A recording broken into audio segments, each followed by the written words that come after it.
बच्चों, आपने विभिन्न प्रकार के जीव जंतुओं और पेड़ पौधों को देखा होगा। सभी जीव प्रारंभिक अवस्था में कैसे होते हैं? छोटे होते हैं और उनमें क्या होती है? वृद्धि होती है। तो चाहे वो जंतु हो या पौधा, दोनों में ही क्या होता है? वृद्धि होता है, लेकिन दोनों के वृद्धि में थोड़ा अंतर होता है। जंतुओं में वृद्धि एक निश्चित समय तक होती है, उसके बाद वृद्धि रुक जाती है, लेकिन जो पौधे होते हैं उनमें वृद्धि अनिश्चित समय तक होती है। जैसे बड़े पेड़ देखते हो आप लोग, उसमें भी कुछ समय पश्चात उसमें नई शाखाएं जो है उत्पन्न होती है, जो पौधों में होने वाली वृद्धि को प्रदर्शित करता है। तो पौधों में वृद्धि अनिश्चित समय तक होती है और जंतुओं में वृद्धि कैसी होती है? निश्चित समय तक होती है, उसके बाद वृद्धि क्या हो जाती है? रुक जाती है। तो अब हम आज जो पढ़ेंगे वो है पादप वृद्धि। पादपों में वृद्धि किस प्रकार से होती है। तो सबसे पहले वृद्धि की परिभाषा। वृद्धि क्या है? वृद्धि वह क्रिया है जिसके परिणाम स्वरूप किसी जीव या उसके विभिन्न अंगों के भार, आयतन, आकार, रूप इत्यादि में स्थायी तथा अनुत्क्रमणी बढ़ाव या परिवर्तन होता है, उसे क्या कहते हैं? वृद्धि। अर्थात जीवों में जो परिवर्तन होगा, चाहे उसके भार में हो, आयतन में हो, आकार में हो, वो कैसा होता है? अनुत्क्रमणी। एक बार वृद्धि होने के बाद दोबारा वापस वो छोटा नहीं होता है। तो परिवर्तन स्थायी और कैसा होता है? अनुत्क्रमणी होता है। वृद्धि में निम्नलिखित अवस्थाएं या प्रवस्थाएं पाई जाती हैं।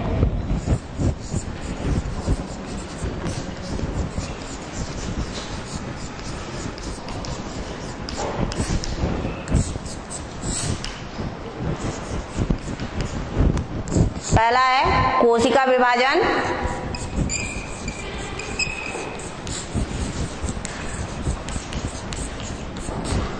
दूसरा कोशिका दीर्घीकरण,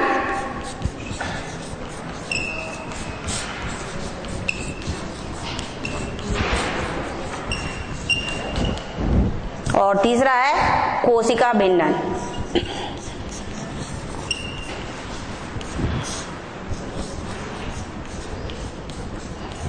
कोशिका के भिन्नन होने के पश्चात ही इसमें अंगों का निर्माण होता है।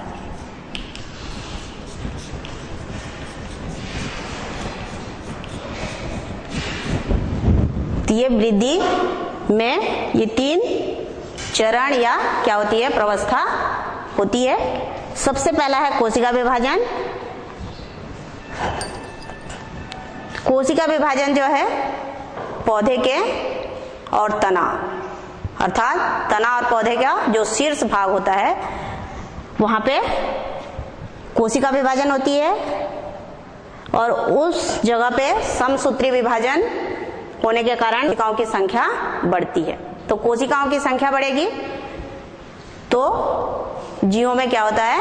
वृद्धि होती है उसके रंग रूप आकार में। तो कोशिका विभाजन कहाँ पे होता है? जड़ तथा तना के शीर्ष भाग में, जहां पे वृद्धि बिंदु होती है और उस वृद्धि बिंदु की कोशिकाएं समसूत्री कोशिका विभाजन के द्वारा विभाजित होती हैं और अपनी संख्या को बढ़ाती हैं, अर्थात नई कोशिकाएं बनती हैं जिससे जीवों में वृद्धि होती है। दूसरी जो प्रवस्था है वो है कोशिका दीर्घीकरण। कोशिका दीर्घीकरण में कोशिका विभाजन के फलस्वरूप जो कोशिका बना है वो आकार आदि में वृद्धि करता है।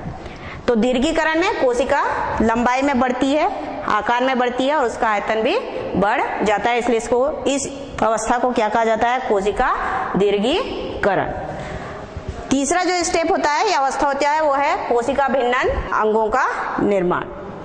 कोशिका के दीर्घीकरण के होने के फलस्वरूप कोशिका इस प्रकार परिवर्तित होती है कि उनसे एक विशेष कार्य संपन्न होता है। मतलब अलग अलग कार्यों को करने के लिए अलग अलग अंगों की आवश्यकता होती है और उन अंगों का निर्माण किसके फलस्वरूप होता है? कोशिका विभेदन या कोशिका भिन्नन के द्वारा होता है, जिसके फलस्वरूप कोशिका जो है अलग अलग कार्यों को करने के लिए तैयार होती है। तो इस प्रकार वृद्धि में 3 प्रवस्थाएं होती हैं। सबसे पहले कोशिका विभाजन होता है, फिर बना कोशिका विभाजन के फलस्वरूप बने हुए कोशिका का दीर्घीकरण होता है और उसके बाद नए अंगों का निर्माण होता है। इसके बाद अगला जो चरण है वृद्धि का वह है वृद्धि प्रदेश। ये जो वृद्धि की प्रवस्थाएं हैं, अब वृद्धि प्रदेश या कहाँ की कोशिकाएं हैं जिनमें कि वृद्धि करने की क्षमता पाई जाती है या वहां की कोशिकाएं विभाजित हो सकती हैं।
वृद्धि प्रदेश जड़ और तने के शीर्ष भाग में क्या होता है बताई थी, वृद्धि क्षेत्र होते हैं जहां की कोशिकाएं क्या होती हैं, विभाजित होती हैं। तो वृद्धि प्रदेश इन 3 स्थानों पे पाए जाते हैं।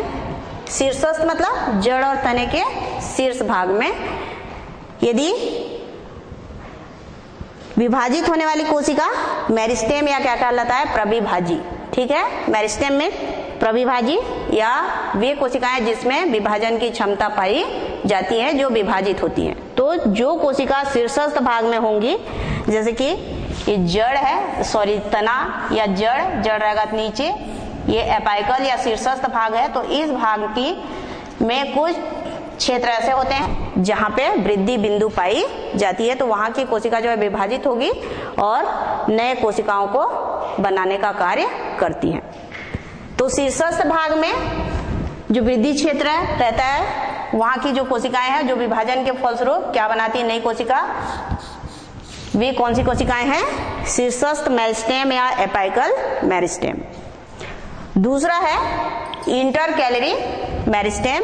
ये जो है पौधे आप सभी देखें तो उसमें पत्ती और शाखाएं, मतलब तना में क्या क्या रहता है, पत्ती और शाखा।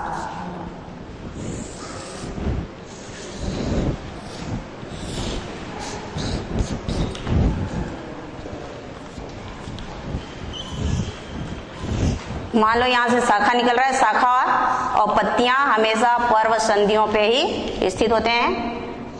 तो ये मान लो शाखा है, तो पत्ती के आधार और शाखाओं के आधार भाग में कौन पाया जाता है, इंटरकैलरी मेरिस्टेम या अंतर्विष्ट मेरिस्टेम पाया जाता है। तो पत्ती तथा तना के आधार भाग में भी कुछ ऐसे क्षेत्र होते हैं जो वृद्धि के लिए या कोशिका विभाजन करती हैं, और ये जो है शीर्षस्थ मेरिस्टेम से अलग होती हैं। क्षीरस्थ मेरिस्टेम मतलब यहाँ पे जो कोशिका है उसको मेरिस्टेम बोलते हैं। वो शीर्षस्थ मेरिस्टेम की कोशिकाएं जो है अलग होकर नोड क्षेत्र में प्रतिस्थापित होती हैं या जाके वहां पे स्थित रहती हैं, और वो स्थायी ऊतकों में परिवर्तित नहीं होती, इसलिए उसमें क्या पाया जाता है, विभाजन क्षमता पाया जाता है। तो चूंकि वो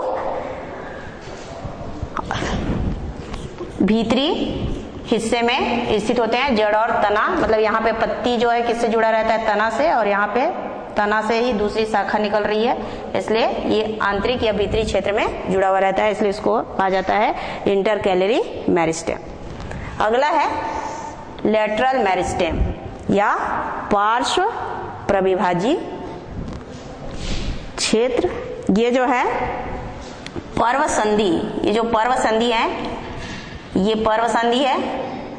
पर्व संधि के अगल बगल में ये कोशिका या ये ऊतक जो है पाई जाती है, लेटरल मेरिस्टेम।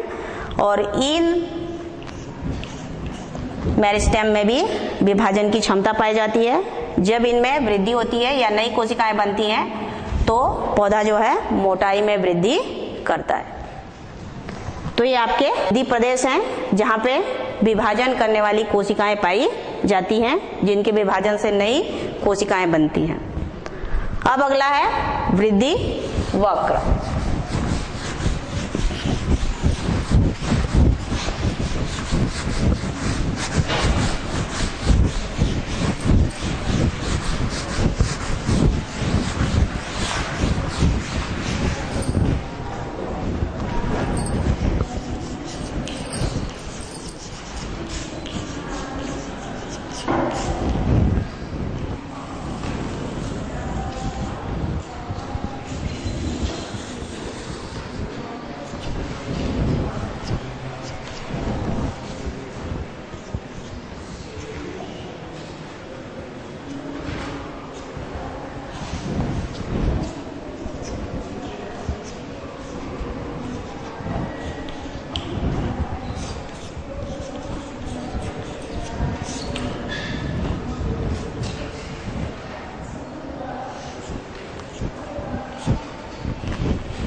अब क्या पढ़ना है? वृद्धि वक्र। पौधे को यदि हम भोजन पानी मतलब वृद्धि के लिए जितने भी अनुकूल चीजों की आवश्यकता होती है उनको एक साथ देते हैं तो भी वृद्धि एक जैसी नहीं होती। कभी वृद्धि धीरे धीरे होती है और कभी जो है तीव्रता से होती है, या कभी क्या हो जाती है फिर से वृद्धि रुक जाती है। तो इस प्रकार धीमी होने वाली वृद्धि, तीव्र गति से होने वाली वृद्धि, फिर यदि वृद्धि कम होता है तो उसको हम एक वक्र के रूप में प्रदर्शित करते हैं, तो वो वक्र क्या कहलाता है? वृद्धि वक्र कहलाता है। तो वृद्धि वक्र में यहाँ पे 3 अवस्थाएं दिखाई गई है। पहला है लेग फेस या पश्च वृद्धि की पश्च चरण, हिंदी में क्या बोलते हैं?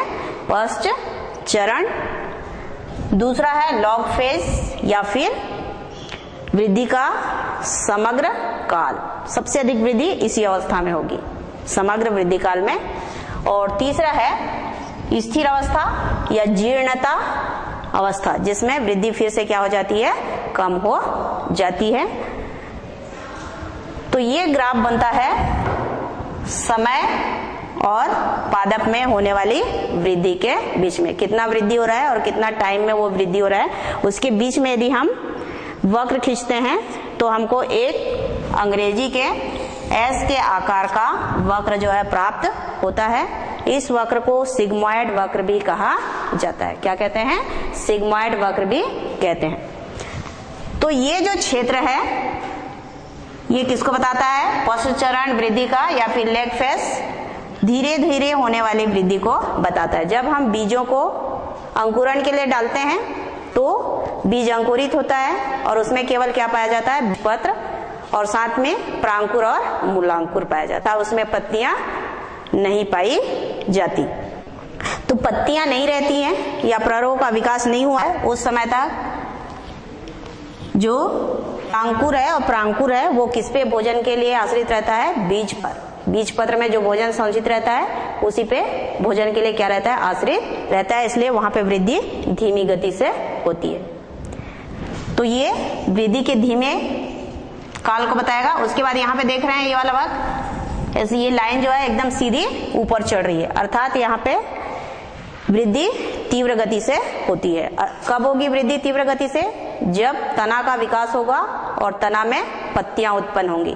पत्तियों के उत्पन्न होने से पौधा जो है अपने लिए भोजन स्वयं तैयार कर लेता है या स्वयं बनाता है, इसलिए चूंकि उसको भोजन पर्याप्त मात्रा में मिल रहा है इसलिए पौधा यहाँ पे तीव्र गति से क्या करता है? वृद्धि करता है और फलता फूलता है, ठीक है, और उनसे बीज आदि प्राप्त होते हैं। उसके बाद पौधे में वृद्धि फिर से क्या हो जाती है? रुक जाती है या स्थिर हो जाती है। कभी कभार ये वृद्धि दिखाई देती है। उस अवस्था को स्थिर अवस्था या क्या कहा जाता है? जीर्णता अवस्था कहा जाता है। उसके बाद कोशिका में बुढ़ापा या जीर्णता की स्थिति जो है उत्पन्न होती है। और मान लीजिए उसके बाद वृद्धि नहीं होती है तो उसमें जो जैविक क्रियाएं होंगी वो समाप्त हो जाती हैं। जैविक क्रिया मतलब श्वसन पाचन जो भी है ये सब क्या है? जैविक क्रिया जो कि जीवित जीवों के अंदर होती हैं। तो जैविक क्रियाएं समाप्त हो जाती है या बंद हो जाती है, उस समय जीव या पौधा क्या हो जाता है? मर जाता है। तो ये है आपका वृद्धि वक्र जिसमें 3 चरण होते हैं, लैग फेस या पश्च चरण, लॉग फेस या समग्र वृद्धि काल जिसमें सबसे अधिक वृद्धि होता है, और स्थिर अवस्था या जीर्णता अवस्था या स्टडी अवस्था जिसमें वृद्धि फिर से क्या हो जाती है? धीमी हो जाती है। और इस वृद्धि को काल को यदि हम मिलाते हैं तो वो अंग्रेजी के एस आकार के जैसा वक्र मिलता है जिसको सिग्मॉइड वक्र भी कहा जाता है, वृद्धि वक्र या सिग्मॉइड वक्र। तो ये था आपका वृद्धि वक्र। अब आगे वृद्धि का मापन, पौधों में जो वृद्धि होती है उसका मापन किस प्रकार से होता है।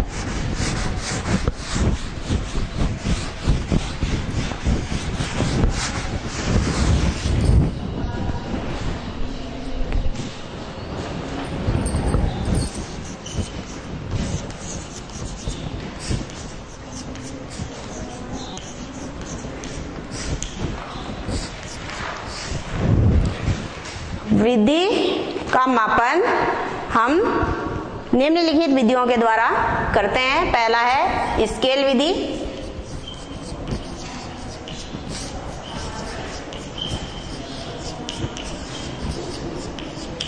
दूसरा क्षैतिज सूक्ष्मदर्शी विधि,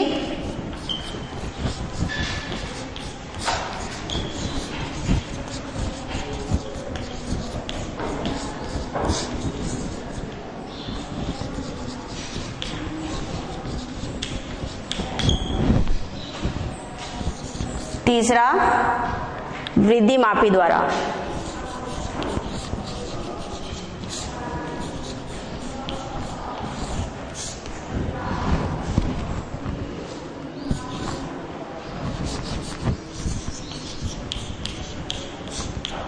तो पौधे में होने वाली वृद्धि को हम इन 3 विधियों के द्वारा क्या करते हैं? मापते हैं। सबसे पहला है स्केल विधि। स्केल से आप सभी परिचित हैं, ठीक है, लंबाई नापने के लिए स्केल लेते हैं और क्या करते हैं? उसको नापते हैं और कितना सेंटीमीटर है या मीटर है उसको क्या कर लेते हैं? नोट कर लेते हैं। तो स्केल विधि में वैसी है, जो भी पौधा होगा उसको आप ले जाके क्या करोगे? नापोगे, नापने के बाद उस पाठ्यांक को क्या कर लेते हैं, नोट कर लेते हैं। उसके बाद फिर से 2 दिन या 3 दिन के बाद में फिर जाके नापेंगे, फिर उसमें वृद्धि में कमी होगी कि वृद्धि होगी, क्या होगी, बढ़ेगी ना, तो वो फिर से बढ़ जाएगा। इसलिए इस प्रकार से स्केल विधि में हर दिन स्केल के माध्यम से होने वाली वृद्धि को समय समय पर मापा जाता है।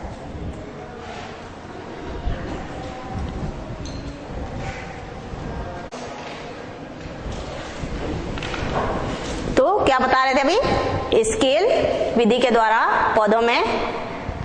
पौधों की वृद्धि किस प्रकार से नापी जाती है। दूसरी विधि है क्षैतिज सूक्ष्मदर्शी विधि। इसमें एक पौधा लेंगे,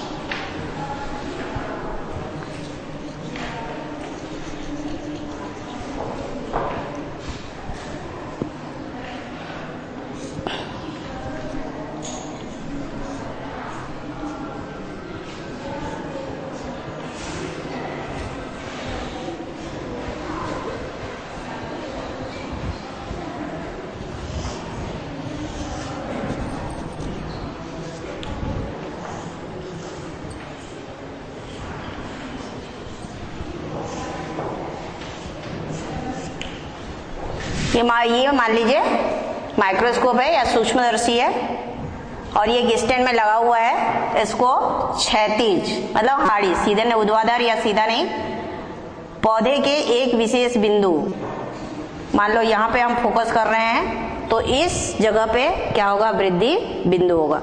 तो उस वृद्धि बिंदु पे सूक्ष्मदर्शी को क्या करते हैं, क्षैतिज रूप से लगा देते हैं, जिससे हमको मालूम है कि अभी वृद्धि कहाँ तक हुई थी, यहाँ तक। उसके बाद यदि वृद्धि होती है तो ये वृद्धि बिंदु ऊपर की ओर क्या होगा, बढ़ेगा या ऊपर की ओर ऊर्ध्वाधर तल में वृद्धि करेगा और ये ऊपर चले जाएगा। उसके बाद इस सूक्ष्मदर्शी को फिर से क्या करेंगे, इसको ऊर्ध्वाधर तल में ऊपर की ओर बढ़ाते हैं और फिर से इस वृद्धि बिंदु पर क्या करते हैं, फोकस करते हैं। यदि यहां से भी वृद्धि होगी तो फिर वो बढ़ेगा। इस प्रकार जो भी वृद्धि होती है उसको हम क्या कर लेते हैं, नोट कर लेते हैं। तो क्षैतिज सूक्ष्मदर्शी के द्वारा भी हम पौधों में होने वाली वृद्धि को माप सकते हैं। तीसरी जो विधि है वो है वृद्धि मापी विधि। पौधों में वृद्धि मापा जाता है ऑक्जेनोमीटर से।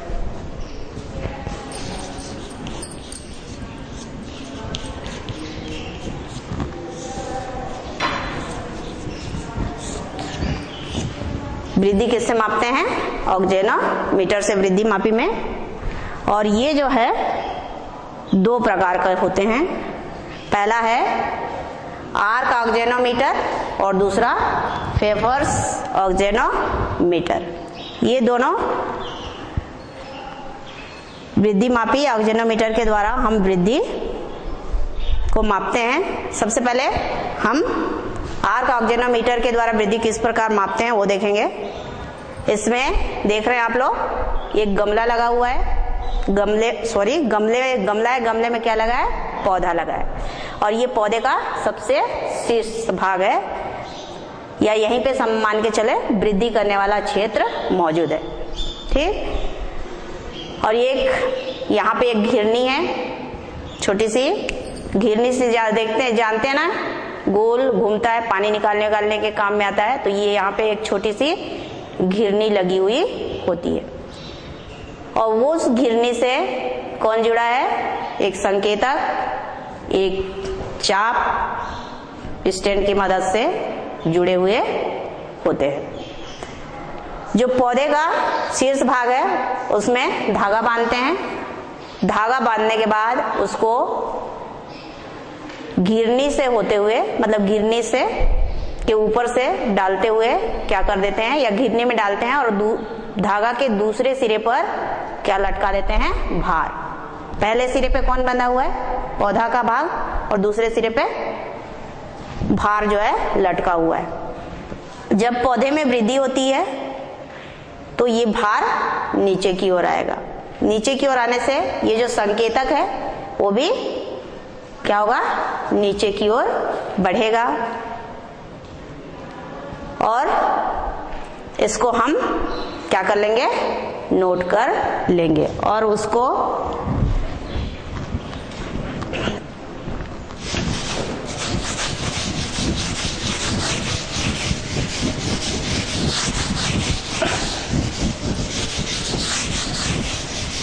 सबसे पहले क्या करोगे? मतलब जैसे बांध दिए यहाँ पे धागा और लटका दिए ना, और ये संकेतक जहां पे रहेगा उसको पहले नोट करोगे। मतलब प्रारंभिक पाठ्यांक, संकेतक का प्रारंभिक पाठ्यांक।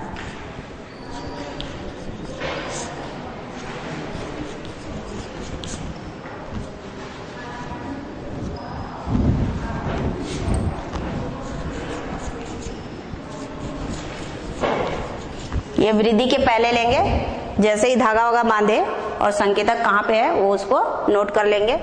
तो मान लीजिए ये a सेंटीमीटर है। उसके बाद संकेतक का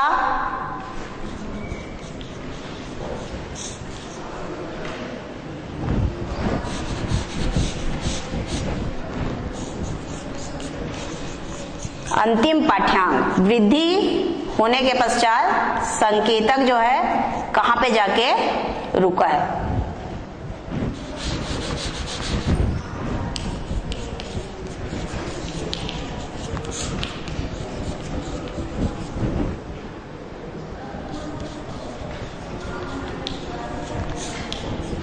मान लीजिए b सेंटीमीटर है, तो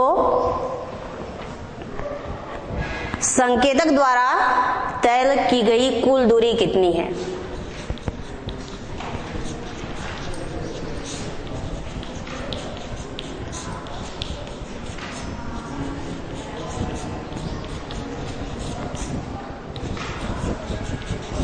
बराबर हो जाएगा b माइनस e। ठीक है। सबसे पहले वृद्धि की प्रारंभिक पाठ्यांक या संकेतक कहाँ पे है? मान लो 10 में है या 0 में है, उसको नोट कर लेंगे। उसके बाद वृद्धि होगी तो आगे बढ़ेगा, तो उसको हम b में या 10 सेंटीमीटर वृद्धि होती है या 5 सेंटीमीटर वृद्धि होती है वो नोट कर लेंगे। उसके बाद अंतिम पाठ्यांक से प्रारंभिक पाठ्यांक को क्या कर देंगे? घटा देंगे। तो संकेतक कितना दूर तय करता है दूरी वो हमको मिल जाएगा। उसके बाद हम क्या निकालेंगे? पौधे की लंबाई में या पौधे में वास्तव में कितनी वृद्धि हुई है वो जो है निकाल सकते हैं।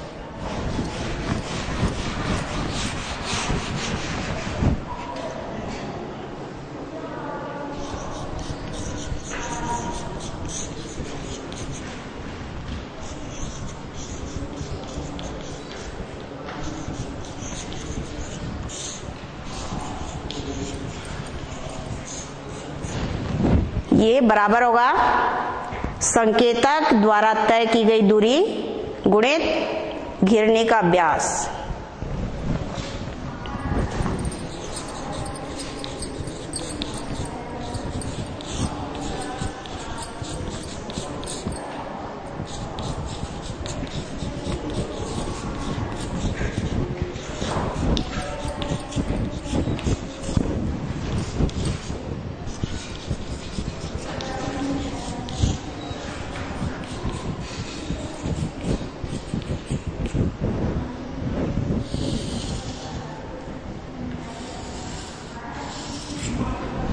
बटे उसको किससे भाग देंगे?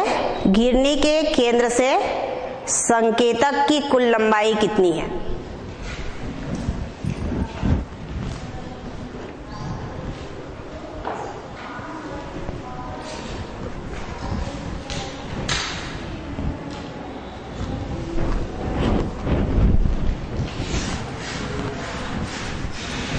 इसको किससे भाग देते हैं? घिरनी से संकेतक की कुल लंबाई।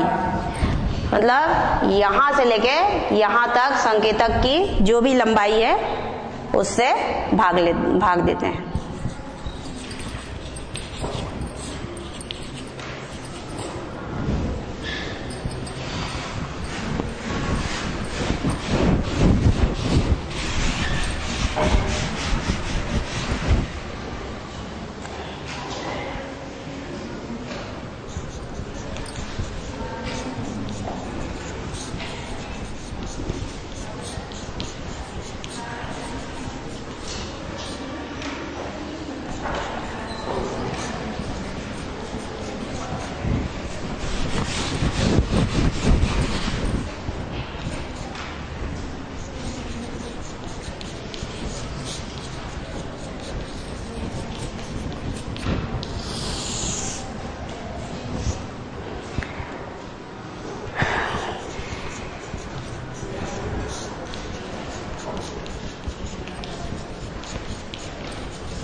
इस सूत्र के द्वारा आप पौधे की वास्तविक वृद्धि क्या कर सकते हैं, निकाल सकते हैं। दूसरी जो विधि है वो है जिसके द्वारा हम वृद्धि माप सकते हैं या मापते हैं, वो है फेफर्स ऑक्जेनोमीटर। इसमें भी पौधा लिया जाता है जो कि गमले में लगा हुआ होता है। देख रहे हैं एक ड्रम है जो गोल घूमता है, ये गोल गोल घूमते रहेगा। यहाँ पे एक घिरनी था आर्क ऑक्जेनोमीटर में, यहाँ पे 2 घिरनियों का उपयोग किया जाता है। एक बड़ी घिरनी है, ये वाली एक बड़ी घिरनी है, और उसके अंदर मतलब दोनों एक ही अक्ष पे लगे हुए होंगे, छोटी और बड़ी घिरनी है। बड़ी घिरनी और उसी अक्ष में एक छोटी घिरनी लगी हुई होती है। मान लो एक इस प्रकार की कोई कील है या सरल अक्ष है, उसी में दोनों घिरनियां लगी हैं, एक बड़ी और एक छोटी। पौधे के शीर्ष भाग में फिर से क्या बांध देते हैं, धागा बांध देते हैं, और उस धागा को छोटी गिरनी से होके गुजारते हैं। ठीक है, ये छोटी गिरनी है, उससे गुजारे और उसके निचले या धागे के दूसरे सिरे पर क्या बांध देते हैं, एक भार लटका देते हैं। दूसरा धागा दूसरे गिरनी अर्थात किससे गुजारेंगे, बड़ी वाली गिरने से। उसमें एक संकेतक है, धागे के एक सिरे पे क्या बांधा गया है, संकेतक, और दूसरे सिरे पे भार लटका दिया जाता है। जब पौधे की वृद्धि होती है तो छोटी गिरनी घूमेगी, ठीक है, और ये वाला भार कहाँ जाएगा, नीचे। जैसे ही छोटी गिरनी घूमती है वैसे ही बड़ी गिरनी भी, चूंकि उसी के साथ लगी हुई है, वो भी क्या होगी, घूमने लगेगी। उसके घूमने से बड़ी घिरनी से जो धागा हम पास किए या गुजारे हैं, उसके एक सिरे पर भार है और दूसरे सिरे पर क्या है, संकेतक है। तो ये संकेतक जो है इस गोल गोल घूमने वाला ड्रम, ये ड्रम क्या होता है, गोल गोल घूमता है, या सिलेंडर जो है वो गोल गोल घूमता है। तो वो इस प्रकार, जैसे यहाँ पे पहले था वृद्धि होती है तो वो धीरे धीरे इस प्रकार से ऊपर बढ़ता है, मतलब ऐसा, ये सीधा ऐसा नहीं जाएगा, वो कर्ण के आकार का या डायगोनल टाइप का वो क्या करता है, वृद्धि करता है, जो हमको पौधे में होने वाली वृद्धि को बताता है। ठीक है, तो इसको आप नाप लेंगे, ये कितना सेंटीमीटर है या मीटर है, जिसके आधार पे पता चल जाएगा कि पौधे में कितनी वृद्धि हुई। तो ये फेफर्स ऑक्जेनोमीटर के द्वारा भी हम क्या कर सकते हैं, वृद्धि को माप सकते हैं। तो ये वृद्धि का मापन था जो 3 विधियों के द्वारा पौधों की वृद्धि मापी जा सकती है, स्केल विधि, क्षैतिज सूक्ष्मदर्शी विधि और वृद्धि मापी विधि के द्वारा। अब वृद्धि को प्रभावित करने वाले कारक, कुछ ऐसे कारक होते हैं जो या तो पौधे की वृद्धि को बढ़ाते हैं या फिर क्या कर देते हैं, कम कर देते हैं। तो अब देखेंगे कि वृद्धि को कौन कौन से कारक हैं जो प्रभावित करते हैं।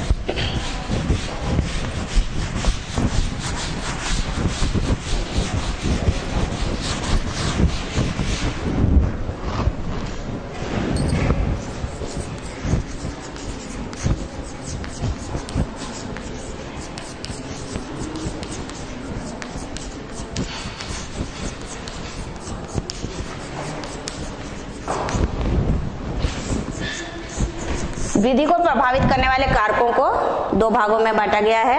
पहला है बाह्य कारक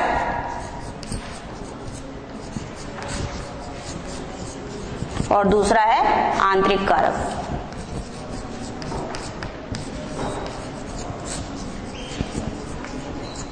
बाह्य कारक पौधे के बाहर ही होगा और वो वृद्धि को क्या करता है, प्रभावित करता है। और आंतरिक कारक पौधे के अंदर ही होता है, मतलब कुछ ऐसे पदार्थ होते हैं जो पौधे के अंदर बनते हैं और वृद्धि को या तो बढ़ाएंगे या फिर क्या करेंगे, कम करेंगे। बाह्य कारक में सबसे पहला है जल, दूसरा है प्रकाश,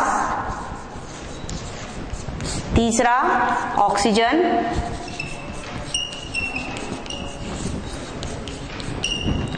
चौथा तापक्रम या तापमान, पांचवा भोज्य पदार्थ। ये 5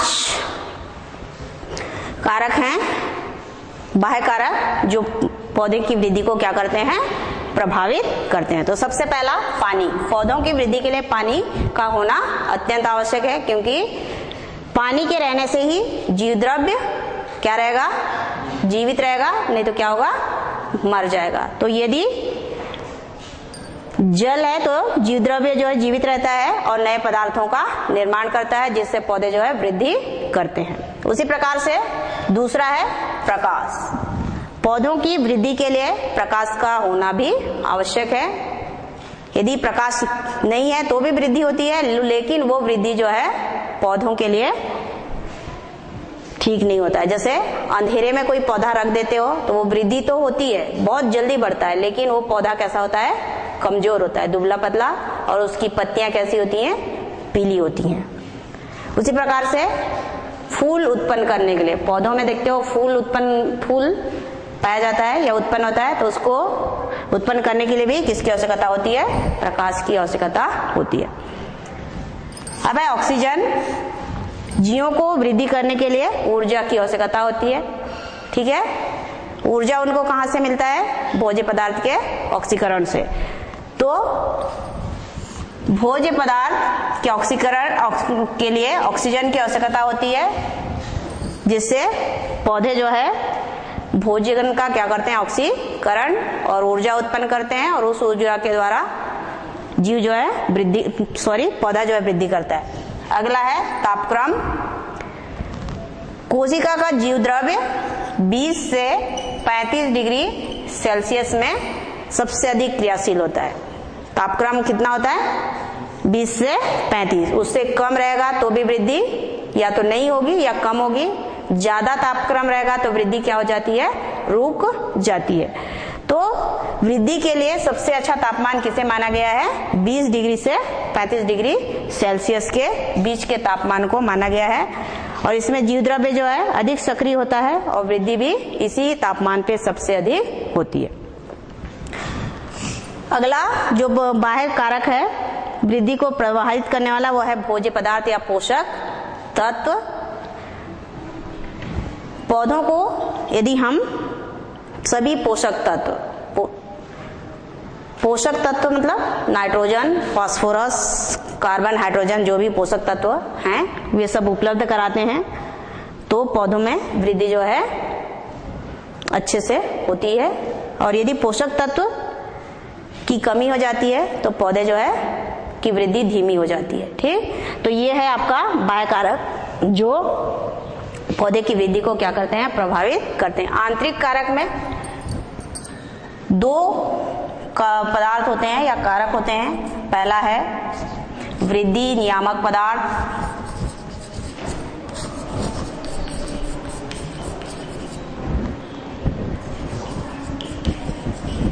और दूसरा या बी वृद्धि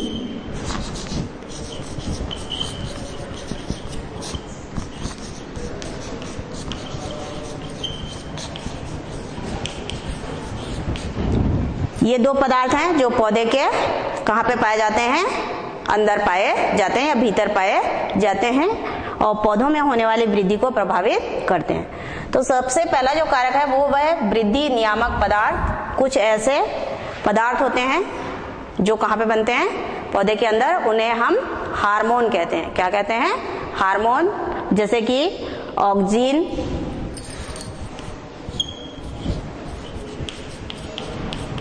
साइटोकाइनिन,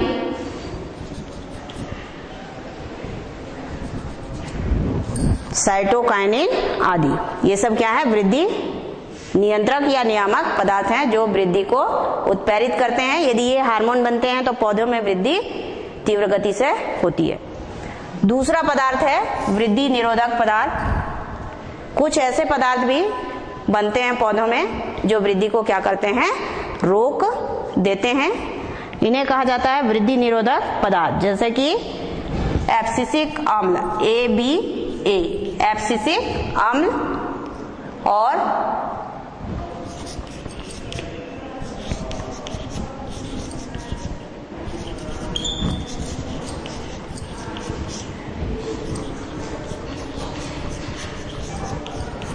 में आदि पदार्थ वृद्धि को क्या करते हैं?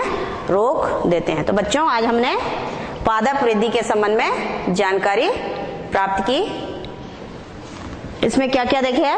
वृद्धि किसे कहते हैं, या वृद्धि में कौन कौन सी अवस्थाएं होती हैं, वृद्धि किन क्षेत्रों में होता है, वृद्धि का मापन कैसे करते हैं, और वृद्धि को कौन कौन से कारक प्रभावित करते हैं। ये पाठ यहीं पे समाप्त होता है। धन्यवाद।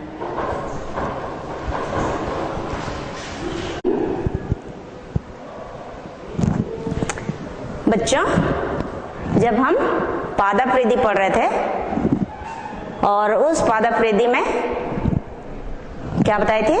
वृद्धि वक्र या सिग्माइड वक्र। सिग्माइड वक्र किस प्रकार बनता है ये बता चुके हैं। अब उसकी थोड़ी परिभाषा देख लीजिए कि परिभाषा क्या होता है।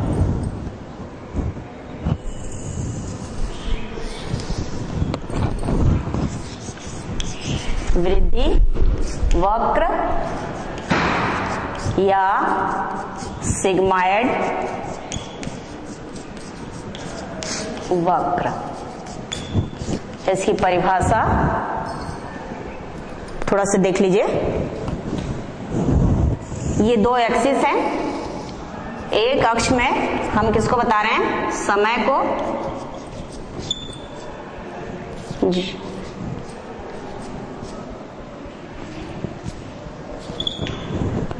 और दूसरे अक्ष में बताएंगे वृद्धि जो कि पौधों में होती है।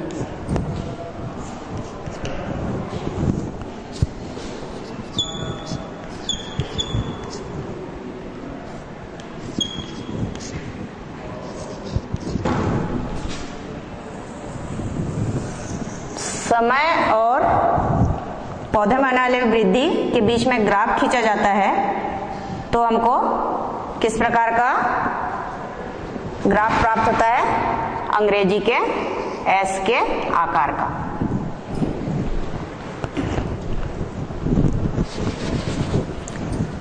पादप में होने वाली वृद्धि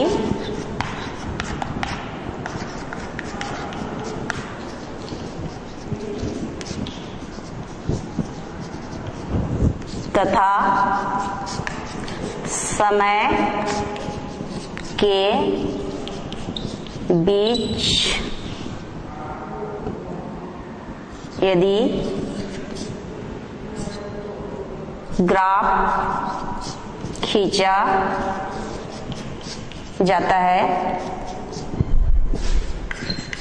तो वह अंग्रेजी का अक्षर एस के समान बनता है,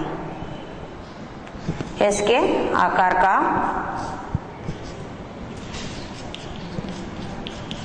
बनता है, जिसे क्या कहा जाता है? बनता है जिसे वृद्धि वक्र या सिग्मॉयड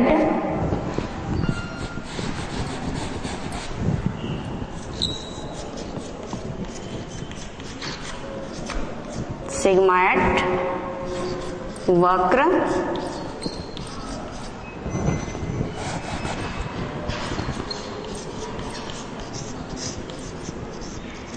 कहते हैं। तो यह वृद्धि वक्र या सिग्माइड वक्र जो किसके जैसा होता है, अंग्रेजी के अक्षर एस के जैसा।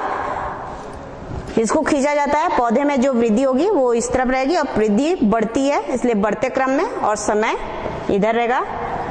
तो समय और पौधे होने वाली वृद्धि के बीच में यदि हम ग्राफ खींचते हैं तो हमको कैसा प्राप्त होता है, अंग्रेजी के अक्षर एस के जैसा।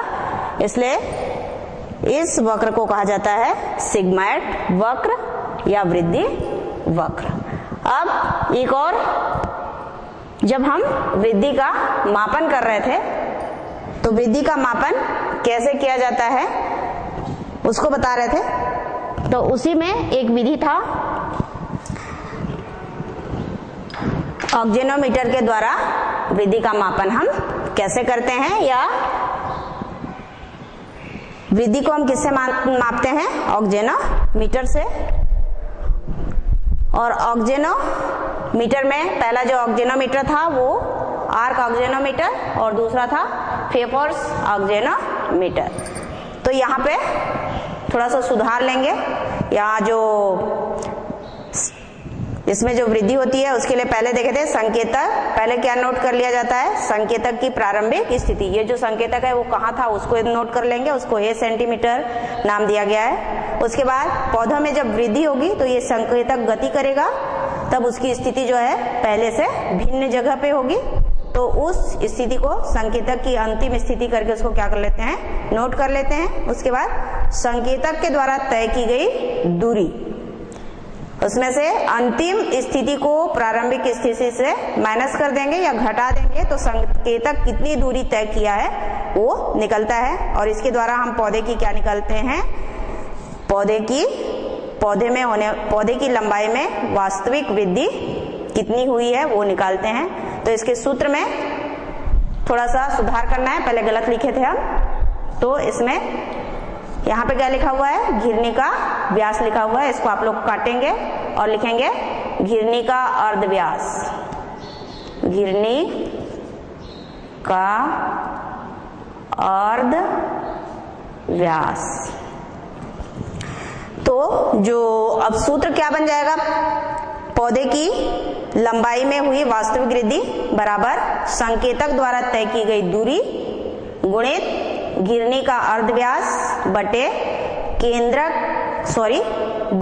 घिरनी के केंद्रक से संकेतक की कुल लंबाई। मतलब यहां से यहां तक संकेतक की जो लंबाई है वो कुल कितनी है, और संकेतक कितनी दूरी तय किया है प्रारंभिक वृद्धि की प्रारंभिक स्थिति और अंतिम स्थिति तक, उसको किससे गुणा करना है, घिरनी के अर्धव्यास से, जिससे पौधे की लंबाई में जो वृद्धि होती है वो कितनी हुई, वो वृद्धि जो है हमको स्पष्ट रूप से पता चलता है। तो ये इसको आप लोग क्या कर लेंगे, थोड़ा सुधार लेंगे। घिरनी का जो व्यास था वो गलत है, उसके स्थान पे क्या लिखना है सूत्र में, घिरनी का अर्ध व्यास।